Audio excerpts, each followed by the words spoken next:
Halo, Assalamualaikum warahmatullahi wabarakatuh. Selamat pagi Bapak Ibu Guru di seluruh Nusantara yang semangat untuk belajar. Kembali berjumpa dengan saya Indra Jeni, Guru PPKN SMPN 5 Gunung Tuleh. Pada kesempatan kali ini saya akan mencoba berbagi materi berkaitan dengan kenaikan pangkat jabatan fungsional guru. Yang terkhususnya nanti saya akan mencoba berbagi tutorial cara pengisian dupa guru itu sendiri. Kenaikan pangkat jabatan fungsional guru ini diatur dalam Peraturan Pemerintah Nomor 12 Tahun 2002, Permen Pan RB Nomor 16 Tahun 2009, kemudian Permendiknas Nomor 35 Tahun 2010. Sekilas kebijakan umum kenaikan pangkat. Pangkat adalah kedudukan yang menunjukkan tingkat seseorang PNS berdasarkan jabatan dalam rangkaian susunan kepegawaian dan digunakan sebagai dasar penggajian. Kenaikan pangkat adalah penghargaan yang diberikan atas prestasi kerja dan pengabdian PNS terhadap negeri.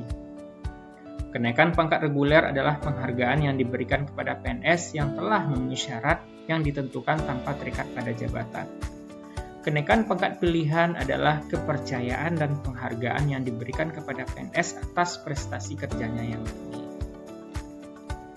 Kenaikan pangkat pilihan diberikan kepada PNS yang menduduki jabatan fungsional tertentu dapat dinaikkan pangkatnya setiap kali setingkat lebih tinggi apabila minimal telah 2 tahun dalam jabatan terakhir, telah memenuhi angka kredit, setiap unsur penilaian prestasi kerja atau DP3 sekurang-kurangnya bernilai baik dalam 2 tahun terakhir. Apakah yang dimaksud dengan minimal telah 2 tahun dalam jabatan terakhir ini? Yang dimaksud minimal telah 2 tahun dalam jabatan terakhir ini adalah lamanya masa jabatan yang Bapak Ibu jalankan atau yang Bapak Ibu peroleh semenjak Bapak Ibu menerima SK jabatan terakhir itu. Misalnya kalau Bapak Ibu menerima SK PNS-nya tahun 2020 seperti saya, maka tahun 2020-2021 adalah 2 tahun lama jabatan saya menjalankan jabatan terakhir saya tersebut. Nah, kalau misalnya Bapak Ibu menerima SK kenaikan pangkatnya itu tahun 2021, artinya Bapak Ibu baru boleh mengajukan kenaikan pangkat tahun 2023. Nah, itu yang dimaksud dengan 2 tahun dalam jabatan terakhir itu. Nah, kemudian telah memenuhi angka kredit. Yang dimaksud dengan telah memenuhi angka kredit ini adalah jumlah besaran angka kredit kumulatif yang Bapak Ibu dapatkan setelah dilakukan penghitungan dalam pengisian upah itu sendiri. Dan yang terakhir, setiap unsur penilaian prestasi kerja ini sekurang-kurangnya baik dalam 2 tahun terakhir ini kita bisa lihat dalam lembar halaman awal SKP Bapak Ibu itu masing-masing. Nah, di sana kan bisa kita lihat ada penilaian prestasi kerja ya. Nah, makanya di sana ada, kalau tidak salah saya, ada 5 unsur yang dinilai di sana. Nah, dianjurkan kepada guru-guru mendapatkan penilaian prestasi kerja itu minimalnya baik ya. Oke. Selanjutnya, periode naik pangkat. Waktu kenaikan pangkat PNS itu secara normalnya itu adalah dilaksanakan 2 kali dalam setahun, yaitu bulan April dan bulan Oktober. Sedangkan periode pengusulan atau pengajuannya itu adalah untuk kenaikan pangkat April diusulkan minimal 31 Oktober dan pengajuannya itu minimal Februari. Kemudian kenaikan pangkat periode Oktober diusulkan minimal 31 April dan pengajuannya minimal Agustus. Nah, yang dimaksud dengan pengusulan itu adalah kita yang mengusulkan kepada misalnya Dinas Pendidikan atau BKPSDM ya. Sedangkan yang dimaksud dengan pengajuan ini adalah pengajuan yang diajukan oleh BKPSDM ke BKAN atau ke Kanrek BKAN itu sendiri. Jabatan fungsional guru. Jabatan fungsional guru adalah jabatan fungsional yang mempunyai ruang lingkup, tugas, tanggung jawab, dan wewenang untuk melakukan kegiatan mendidik, mengajar, membimbing, mengarahkan, melatih, menilai, dan mengevaluasi peserta didik pada pendidikan anak usia dini, jalur pendidikan formal, pendidikan dasar, dan pendidikan menengah sesuai dengan peraturan perundang-undangan yang diduduki oleh pegawai negeri sipil. Jenjang jabatan fungsional guru. Menurut Permenekpan RB nomor 16 tahun 2009 pasal 17, jenjang jabatan fungsional guru ini diawali dari jenjang jabatan guru yang terendah, yaitu guru pertama dengan pangkat penata muda golongan 3A. Kemudian penata muda tingkat 1 dengan golongan 3B. Selanjutnya jenjang jabatan fungsional guru muda dengan pangkat penata golongan 3C. Kemudian penata tingkat 1 golongan 3D. Selanjutnya jenjang jabatan fungsional guru madya dengan pangkat pembina golongan 4A. Kemudian pembina tingkat 1 golongan 4B. Selanjutnya pembina utama muda 4C. Kemudian seterusnya yang paling tinggi adalah jenjang jabatan fungsional guru utama, yaitu dengan pangkat pembina utama madya golongan 4D. Kemudian yang terakhir adalah pembina utama golongan 4E. Nah, jadi setiap jenjang jabatan fungsional guru ini mempunyai angka kredit yang harus diperoleh atau disiapkan untuk pengajuan kenaikan pangkat ke jenjang jabatan yang lebih tinggi. Di sini kita melihat untuk jabatan guru pertama dengan pangkat penata muda golongan 3A itu sudah dibekali atau diberikan angka kredit otomatis sebanyak 100. Nah, untuk melakukan pengajuan kenaikan pangkat setingkat lebih tinggi menjadi guru pertama dengan pangkat penata muda tingkat 1 dengan golongan 3B, Bapak Ibu harus memperoleh angka kredit kumulatif sebanyak 50. Nah, dengan kriterianya itu Bapak Ibu harus memiliki angka kredit pengembangan ke profesi berkelanjutan sebanyak 3 pengembangan diri dan AKP-nya itu sebanyak 5. Nah, begitu juga dengan penata muda tingkat 1 3B yang ingin mengajukan usul kenaikan pangkat setingkat lebih tinggi menjadi penata 3C harus memperoleh angka kredit sebanyak 50 juga dengan kriteria 3 pengembangan diri, 4 PI dan KI. Kemudian ditambah dengan AKP-nya itu sebanyak 5. Nah, begitu selanjutnya sampai jenjang jabatan fungsional guru utama, pembina utama 4E. Nah, dalam grafik ini atau dalam diagram ini kita bisa melihat lebih jelas kriteria perolehan angka kredit yang Bapak Ibu harus penuhi untuk melakukan pengajuan usul kenaikan pangkat itu. Nah, seperti yang saya jelaskan tadi, bahwasanya guru pertama dengan pangkat penata muda golongan 3A itu sudah memiliki nilai angka kredit 100 ya. Nah, yang perlu diperoleh oleh guru tersebut adalah angka kreditnya sebanyak 50, terdiri dari AKPB sebanyak 42 dan AKPKB sebanyak 3. Kemudian AKP-nya 5. Nah, PB ini didapatkan dari penilaian unsur utama guru, yaitu angka kredit proses belajar di kelas. Misalnya Bapak Ibu menjadi, ya kalau mengajar jelas ya, Bapak Ibu akan diwujudkan nilai mengajarnya nanti dalam bentuk PKG. Kemudian ditambah dengan jabatan-jabatan tambahan yang diberikan kepada Bapak Ibu. Nah, misalnya kalau Bapak Ibu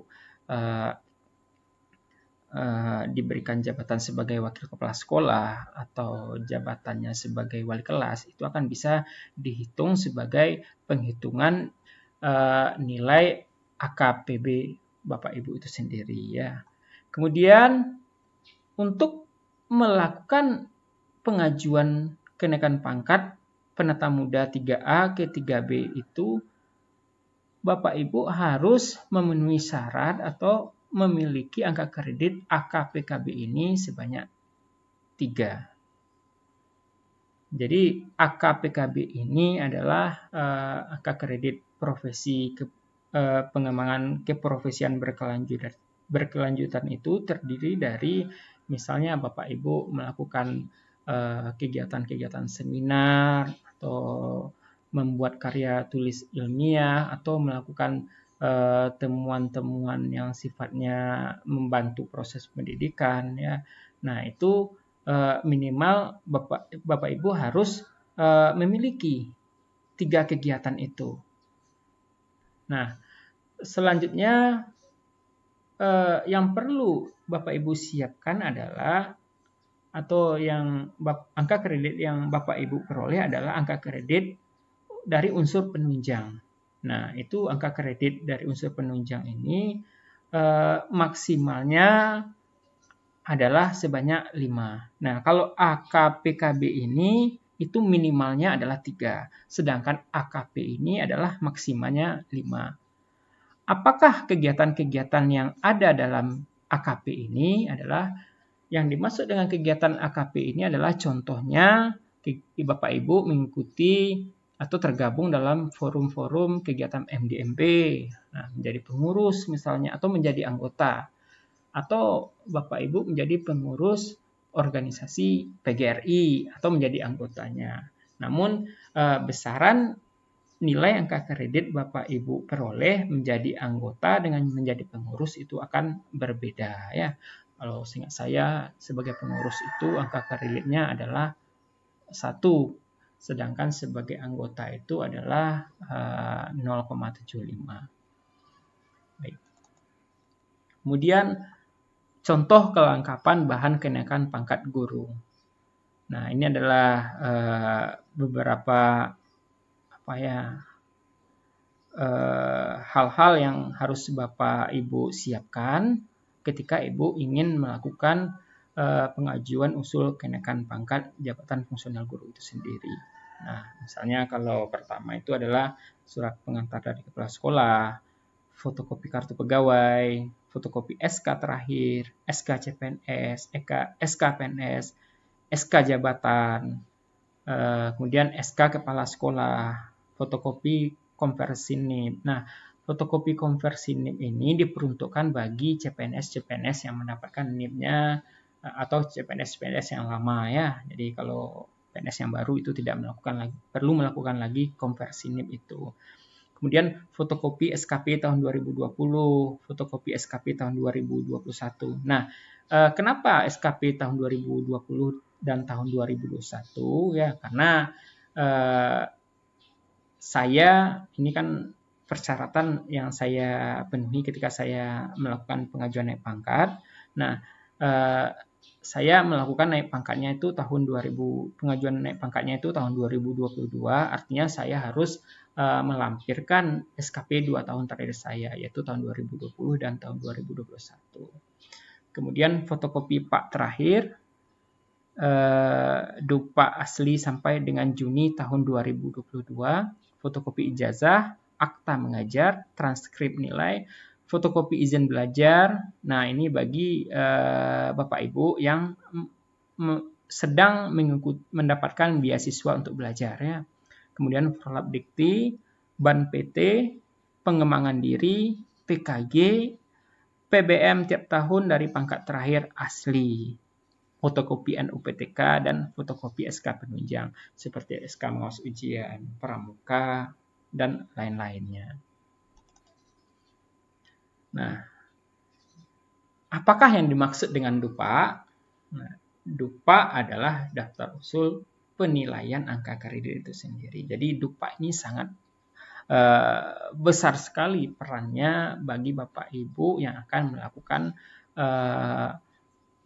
pengajuan atau usul kenaikan pangkat itu sendiri. Nah, karena format DUPA itu berisi kegiatan-kegiatan guru yang terdiri dari unsur utama, unsur penunjang sesuai dengan lampiran 1 Permenpan RB nomor 16 tahun 2009. Nah, merupakan format yang wajib diisi sebagai salah satu syarat untuk kenaikan pangkat guru. Kemudian fungsi atau kegunaan akhir dari DUPA itu sendiri adalah untuk menghitung angka kredit kita, ya. Nah, angka kredit kita nanti akan diwujudkan dalam bentuk PA itu sendiri. Nah, ketika kita sudah menghitung angka kredit dan kita mendapatkan besaran dari angka kredit kita, jadi artinya bisa juga sebagai acuan apakah kita sudah bisa atau belumnya melakukan usul kenaikan pangkat itu.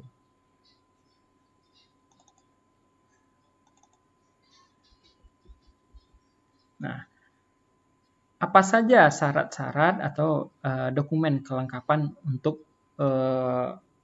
membuat DUPA itu? Nah, dokumen sekunder DUPA itu adalah PA terakhir, kemudian SKP, kemudian muncullah DUPA itu sendiri, ya. Nah, PA akhir ini sebenarnya diperoleh dari guru-guru yang telah pernah melakukan usul kenaikan pangkat, ya. Sedangkan untuk guru baru itu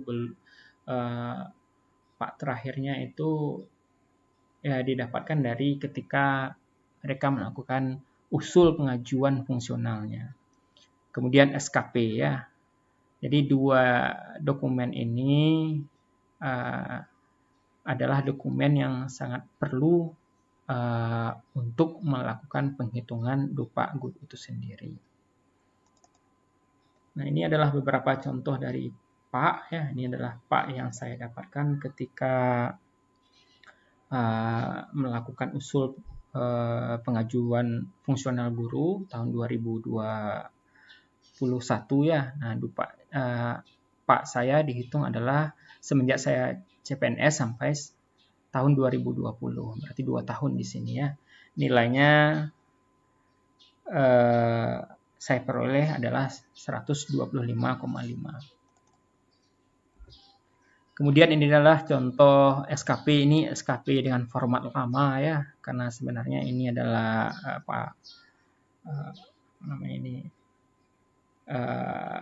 PPT yang sudah saya siapkan dari lama tetapi belum sempat saya presentasikan saja. Nah, ini adalah unsur-unsur yang ada dalam SKP itu, ada unsur utama, kemudian ada unsur penunjang. Kita lihat di sini ada unsur utama, pendidikan memperoleh ijazah S1 itu sebanyak 100. Ini yang saya sampaikan dalam slide sebelumnya. Kemudian melaksanakan proses pembelajaran, angka kredit yang saya peroleh adalah 10,5. Wujudnya dalam bentuk laporan PKG.